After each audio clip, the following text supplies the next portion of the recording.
Sam Seder, Emma Vigeland on the Majority Report. I want to welcome to the program Ezra Levin. He is the co-founder and co-executive director of Indivisible, which I think most people are aware of. They should be. But Ezra, let's just start there. Just tell us broadly the brief history of Indivisible and what you guys do. Yeah, so we started shortly after the first Trump election in 2016.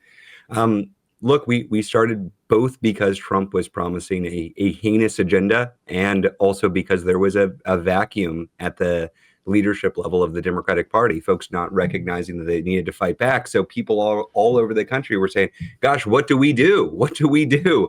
And my co-founder and spouse, Leah, we are former congressional staffers. We saw the impact of the Tea Party. We disagreed with their ideology. We disagreed with their violence. We disagreed with their bigotry, but we saw them organize successfully locally. And we said, gosh, that's what we need. We need people organizing locally to push their elected officials, fracture the Maga coalition, and help Democrats find their spines. And that's what we've been doing over the last 8 years. Well, I mean, there's also, we need some more work, right? Like here. And I know that Chuck Schumer is going to come up in a second, but why don't you go ahead, Sam, and then I'll ask about that. Well, part of that spine stiffening started, it seems to me, several weeks ago, in which at that time we heard Minority Leader in the House, Hakeem Jeffries, and I remember one particular article, Richie Torres, congressman from, is it the Bronx here? Were very upset that people felt like they weren't doing enough. And I wonder how much of a coincidence is it that we saw them coalesce around and take what is a pretty bold step.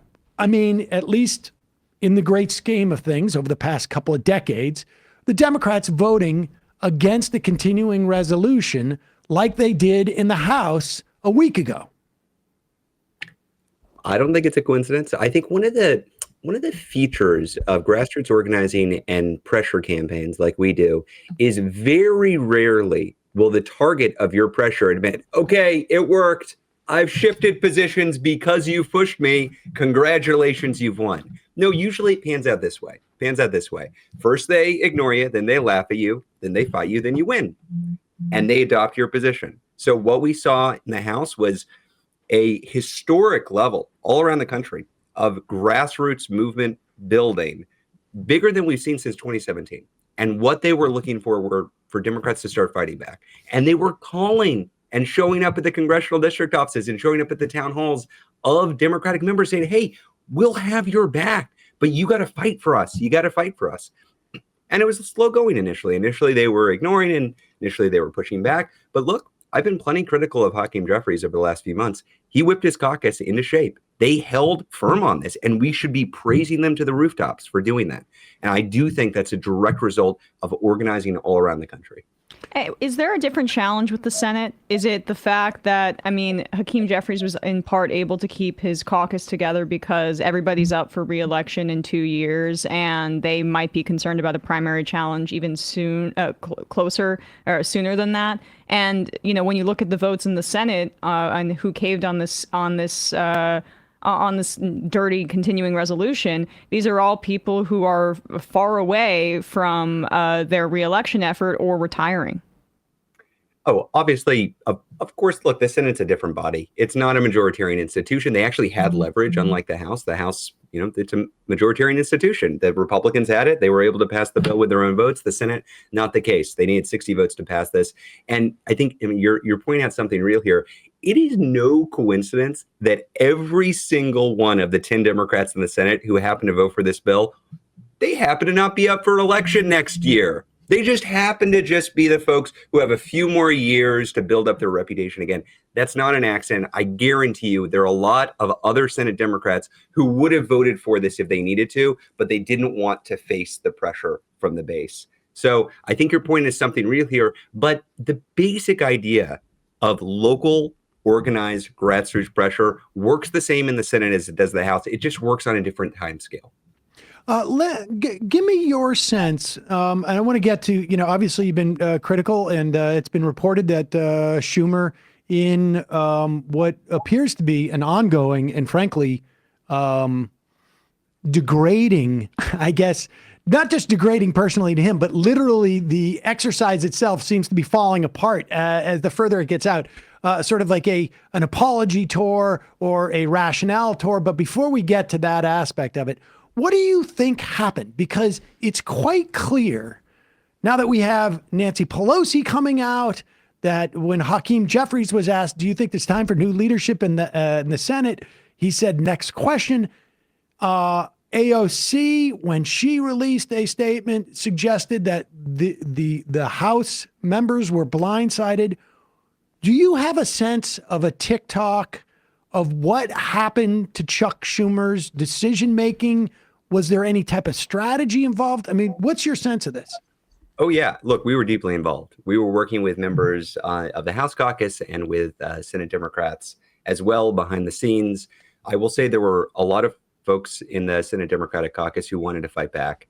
And about 5 or 6 weeks before this came to a head in mid-March, we put out a call and we said, look, Democrats should be planting the flag right now. They should be saying, we are not going to give Elon Musk a blank check. If Republicans want our votes, they should put in some safeguards against Musk's raiding of the Treasury and the rest of the federal government. And if Republicans refuse to agree to that, Democrats should say, fine, we will agree to a short-term, clean funding bill to open up negotiation again. That was the plan that we put forward, and it's actually the plan that House Democrats embraced. That is indeed what they embraced, to their credit. Here's what I really think. Real talk, what actually happened in the Senate. I think Chuck Schumer misjudged the Republicans. I think he thought they were going to fail to get their bill through in the House, and he thought, therefore, Democratic votes were going to be necessary in just a different way. So he wanted to cave, but he wanted to cave for a long-term clean CR. That's my guess. That is my guess. Then Republicans managed to pass the bill on their own through the House, and he was presented with this new reality. And instead of updating his position and caving just for a clean long-term CR, he caved for a Republican funding bill. That's my best guess. It was bad judgment at the outset, and then he did not update his thinking when the facts on the ground changed. This, I think, is the fundamental problem with Chuck Schumer. And frankly, I mean, I think we have other examples of Democratic leadership. The inability to update their thinking under current, for this era. Although I would say that it's also been an extended problem. We heard in 2008 that the Republican fever was going to break. We heard in 2012 that the Republican fever was going to break. These are direct quotes. We heard in 2016. We heard in 2018. We heard in 2022. We heard in 2024. And once the Republicans passed their budget resolution, the one that calls for about $800 billion or necessitates about $800 billion worth of cuts in Medicaid, when no one seemed to think they were going to pass that, and this, to be clear, is not the continuing resolution. It was the budget, and I know you know this. But how was it that this did not cause a reassessment by the Democratic leadership of what the dynamic is today? Because we just spoke to Ben Wickler. Elon Musk has put about $10 to $12 million into a Supreme Court race there. That is a signal to every Republican that if you don't do what we tell you, we will to put $10, $12 million into your congressional primary. You know, that's nothing. But to add to your point, that's him not seeing the moment and underestimating the Republicans, that they would be kept together because they're all under threat of what you're saying. Well, that's what I'm saying. Why would he think that they would fracture? There's no reason to think that. He thought they would and had no plan B. And here he is yesterday on The View, more or less saying the exact same thing. Like, there is no way Chuck Schumer is going to accept that this is a different era and this is a different Republican Party. Governor Pritzker's chief of staff, Ann Caprara, has said the following: the fight going on in the Democratic Party right now is not between hard left, right, and moderate. It's between those who want to fight and those who want to cave. And it gives me no pleasure to say this to you because we are friends, but I think you caved. I think you and 9 other Democrats caved. I don't think you showed the fight that this party needs right now because you're playing with by a rule book where the other party has thrown that rule book away. True. And so in my view, what you did really was, in supporting that GOP partisan bill that Democrats had no input in, you cleared the way for Donald Trump and Elon Musk to gut Social Security, to gut Medicare, to gut Medicaid. Why did you lead Democratic senators to play by that book that the Republicans are not playing by? Okay, first, I'd say, Sonny, no one wants to fight more than me, and no one fights more than me. You got to fight smart. It is not true. That bill had far less it was bad. I hated it. But it does far less damage to Social Security. Medicare, Medicaid are far more susceptible to being eliminated, which is what that horrible Musk. Can you imagine this guy Musk, a billionaire, saying $1,100 for a senior citizen is not necessary, But aren't or there a Ponzi cuts scheme? in that bill? There are many fewer cuts in that bill than that would be in a shutdown. But they it was still a bad exist. choice. So we got to. Yes, they exist. But You if you have to have work with two, the cards if you you have. have two choices, one bad, the other devastating. One chops off one of your fingers, the other chops off your arm. That's right. So I want to fight, and we are fighting. We're going to fight every day on this. Every day. Today, we're fighting them on Medicaid. Tomorrow, we're going to fight them on, the next few days on tariffs. We're going to fight them on Social Security. But I want to win and fight smart. I want to get to the not just- all I'll Republicans just- thing. I mean, let's just, He assessing said it this. a few times. Okay. I can just summarize I want to it. get that. Yeah. I want all to right. get when he says not all Republicans, because that's the point of this. But we can assess his assessment of this because today the Social Security Administration has basically cut off phone verification and have closed. They have a plan to close almost 40 regional offices. I mean, all of this stuff is happening. It's just happening undercover. So do we have that clip of This him? is saying- one of the instances. I think you said it 2 or 3 times. I just It's in sent the it in IM. our chat. It's only 12 or so seconds, but you can see this is I know this is a long lead up to ask you about this, Ezra, but this is just a prime example of what we're talking about. The segmenting of Maga from the Republican brand, the segmenting of Trump from the Republican brand. This is what he keeps saying repeatedly, an example of it. Now, do we have to act and do we have to fight these Republicans, this right-wing group, Yeah, the MAGA. not all Republicans, every step of the way? So he says it with emphasis too. That's Alina Habba, if I'm not mistaken, who literally worked for Trump. So who are you referring to? Liz Cheney, who was primaried out of power? Who are you referring to? All of the House Republicans voted for this particular bill, and all of the Senate Republicans, save for, I guess, Rand Paul, they're all MAGA Republicans. Why are you separating the two? So I think this hits on the fundamental disagreement I have. And I think this was really explained to me in the interview that he gave to Chris Hayes last night, because I have been baffled why we have just been let down repeatedly at a tactical and strategic level. Why, for the last several months, has Schumer not whipped votes against the nominees? Why did every single Senate Democrat vote for Marco Rubio? Why are they voting for the Treasury Secretary? Why are they voting for the Labor Secretary? Why has he declined to use unanimous consent agreements to slow down the workings of the Senate and use other procedural maneuvers? Why did he allow Democrats to vote for the Lake and Riley bill, this MAGA messaging bill on immigration that allows the administration to go after folks who are just accused of a crime, not even convicted of a crime? Those are all strategic and tactical disagreements, right? And he's not a dummy, right? He's not an idiot. He's been in Congress for a long time. He knows how things work. Why isn't he doing what's necessary in this moment? And you're hitting on the point here. He doesn't agree what this moment is. He does not agree with what this moment is. He told Chris Hayes directly yesterday, it is not a constitutional crisis. He does not believe this is a constitutional crisis yet. He does not believe the Republican Party is the Republican Party of 2025. He appears to believe it's the Republican Party of at least 2017 or maybe the 1990s, which is to say a party that you disagree with on social and economic policy, but not a party that poses a unique, distinct threat to our constitutional republic. I side with the Timothy Snyders and the Heather Cox Richardsons and the other historians of tyranny and authoritarianism in the world who say, wake up, everybody. You got to fight now or you're going to lose it. I respect that he doesn't believe that's not what time it is, but he is far out of step with rank and file Democrats all over the country who are calling for Democrats to fight back. There is an effort out there to portray this as some sort of AOC versus Schumer or left versus middle versus centrist versus conservative Democratic factional debate. That is not what this is. Schumer did not just disagree with AOC. He disagreed with the union that represents federal employees, AFTRI, who said would prefer a shutdown to this Republican bill. He disagrees with the litigators like Norm Eisen, who's defending us against Musk in the courts and says, yes, the courts would be better off in a shutdown than with this Republican CR. He disagrees with the good government groups like Public Citizen, the folks at Center for American Progress who said, no, we're watching this. We would rather a shutdown than this Republican CR. He disagrees with basically every single member of the Democratic caucus in the House of Representatives, from the most conservative to the most progressive.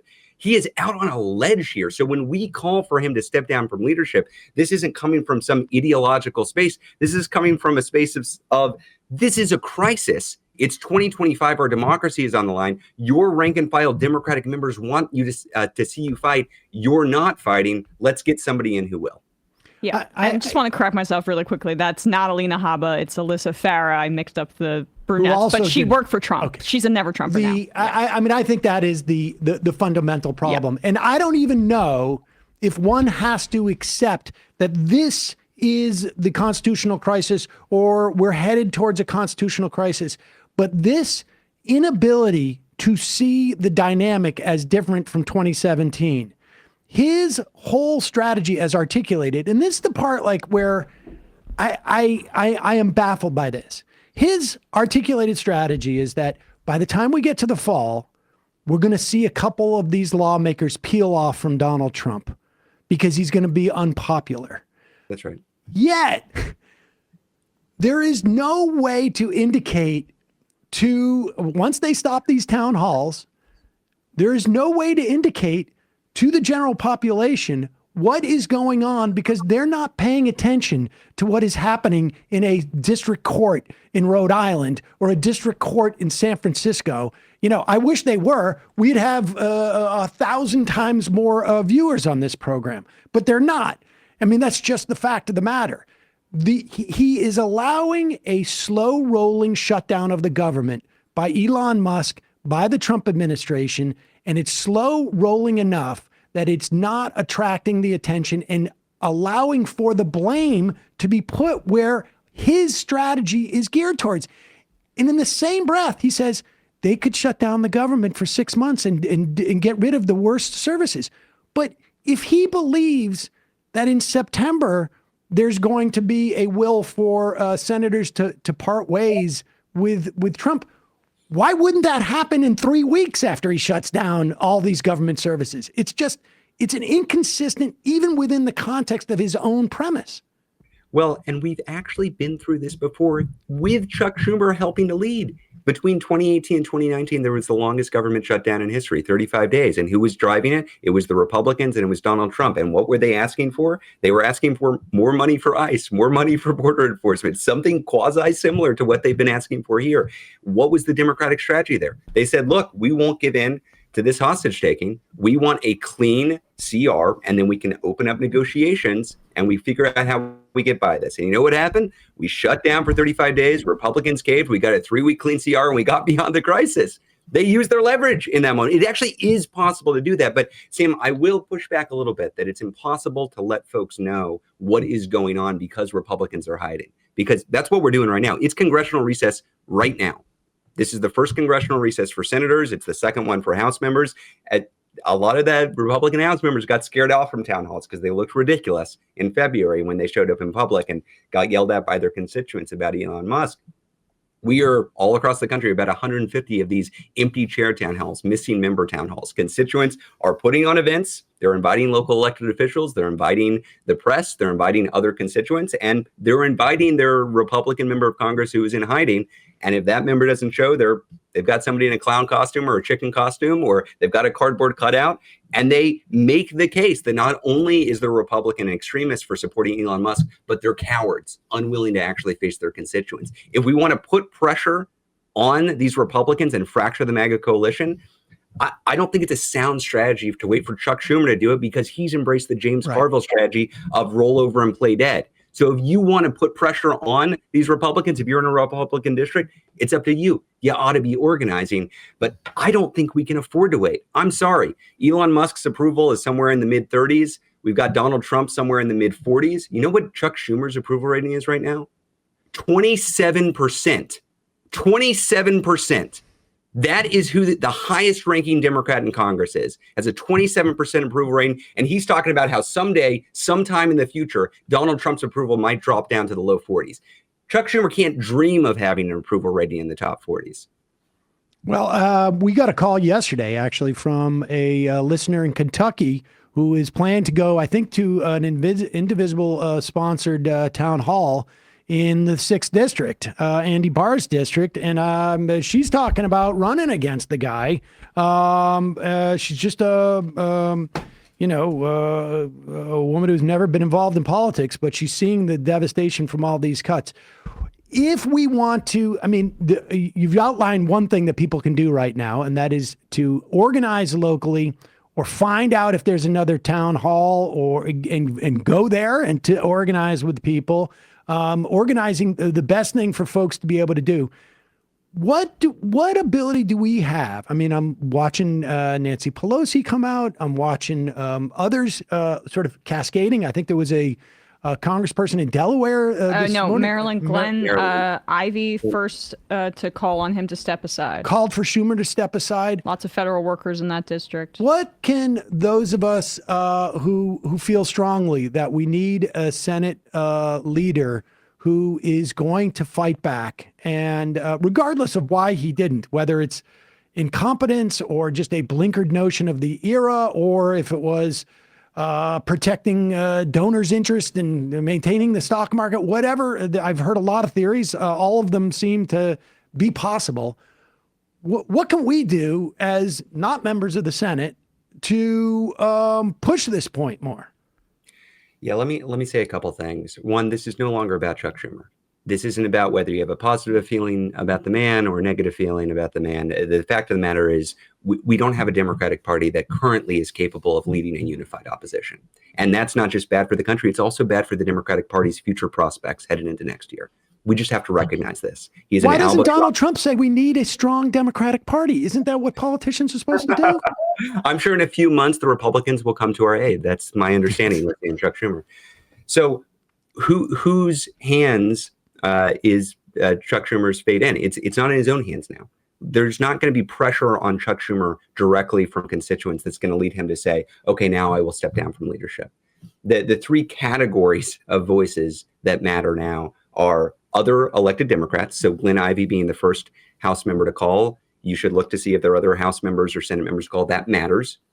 The second are groups with big constituencies, not just like think tanks or interest groups, but people who, organizations that move people, that have constituencies. So Indivisible has 1,600 local Indivisible groups all over the country. We held an emergency meeting on Saturday to call this question. 91% of our group leaders voted for Indivisible National to call for Schumer to step down from leadership. 91%. We've never had a vote like that on a big strategic decision. There is almost unanimity around this question. Other groups representing large constituencies might also call that question, and I think that they've going to hear something similar. But the third, and I think the most important thing, and maybe I'm biased because I'm a grassroots organizer, we get the party we demand. We get the party we demand. If we accept failed leadership, that is what we will get. So if you are in a Republican district, it's really important for you to be organizing and showing that you're putting in the work. That's why these empty chair town halls are really important. That's why showing up in public events and to congressional offices is really important. That's writing op-eds is really important. Building up your power in those red districts and showing we aren't hating the Democratic Party. That's not why we're organizing. We're trying to save our democracy. So we're doing the work we can where we live. If you happen to have a Democratic member of Congress in the House or the Senate, you should be organizing to cheer them on. If you're in Glenn Ivey's district, thank him.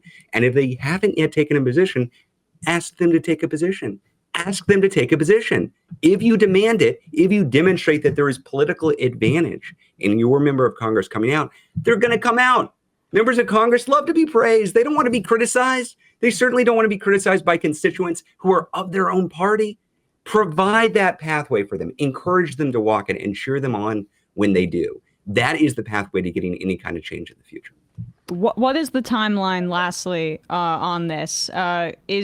Can Chuck Schumer be removed before the reconciliation fight in the fall? And is that within the realm of possibility based on the conversations that you're having? I mean, tomorrow works for me. I'd be fine with that if he wants to get his ducks lined up and then announce tomorrow. But realistically, here's how it works. You need 20% of the Senate Democratic Caucus to go on record calling for a meeting of the Senate Democratic Caucus. And the meeting has an agenda item and it's something effective. Thank you for your service, Chuck Schumer. We would like you to step down and we're going to vote for a new leader. It's probably going to be phrased somewhat differently than that. Then there is a private ballot. There's a private vote. So all of the Democratic senators will vote for a new leader. That can happen at any time. But so far, we have 0 Democratic senators who are calling for that meeting or even publicly calling for him to step down. So we are about 7 steps behind where we would need to be. And we each need to take that individual step forward in order to get there. But that's the pathway. If it happens, that is how it will happen. I imagine if you start to see senators publicly calling for that kind of vote, things start moving very, very quickly. Nobody, I think, wants to be leader if they think they're hanging on by a thread. I hope. I would put this somewhat. We're in a somewhat similar situation to after Biden's debate performance last year, where in the initial aftermath there was chaos. People weren't sure what was going to happen. Everybody just assumed he was going to hang on.